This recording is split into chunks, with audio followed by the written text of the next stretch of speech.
Okay, for the next instalment that we've got here, we're looking at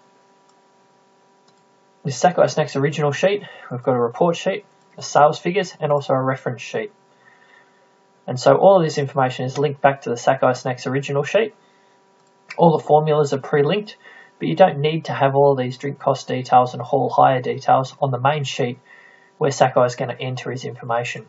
I'm also going to just grab this information over here and drag it in here.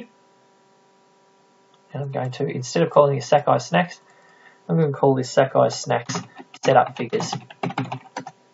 So all of this information is to make it easier for Sakai to enter his data. So you can see now you've got the number of adults, you've got the quality of the food, you've got how big the wine bottles are. All of these things are the things that Sakai can change. I can use my merge and center and just increase there. So this is Sakai Snacks Setup Figures, and I'll just change this from Sakai Snacks Original to Sakai Snacks Setup.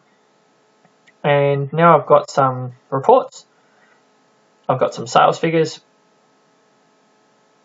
and I've got some references. And all of these can be updated. Anyone can change this, so if the haul hire happened to change, we might need to update these records. But on the whole, these are the reference figures that can be updated by Sakai to improve his output.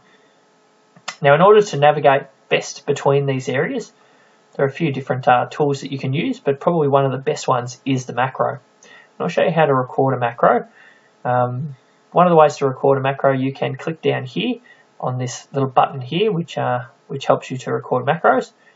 Or I'll go through the other option, which is through the View tab. If I click on the View tab and I click on View Macros, I can actually record a macro, and that's what I'm going to do now. So I'm going to click on the Record Macro.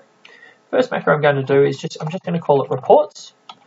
I'm going to use Control-Shift-R, and the description will be goes to the Reports tab.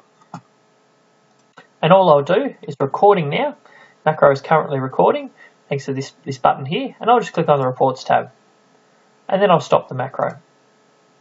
So all of that macro will do is if I click on a button which has the macro, and I'll just do that very soon, I'll insert a nice little button, I'll insert a shape, and this shape here will go to Reports, so I can just type in Reports here. I can also change how the text looks, but that's a nice little one. And then after I click on it, click with the right mouse button and click Assign Macro, and I'll assign the reports to it. So now if I click on the reports, it'll go to the Reports tab. That's really nice. So again, I'd like to set up another one which goes to sales and goes to references, so I'll do exactly that. So I'll change a new one. This one's going to be called sales. I'll just use the S, and I'll say goes to sales figures tab. Click OK. And then click on Sales Figures tab, click on Stop the Macro, then click Insert, Shapes. And again, I can just click on this and type in Sales Figures. Go to the top of the screen and make it centered. Right mouse button again, Assign Macro, Sales, OK. And I'll do another one for references. So again, Record New Macro, you can click on the one down here. References, just use an R, goes to References tab. Click OK. There's already a macro assigned to that key. Control-Shift-R, that's for reports of course, so I'll just make it Control-Shift-F for references, that's fine. And I'll just click on the references and then I'll click Stop. And again, all I need to do here is click on Insert and Shapes. Get the shape there and click Type References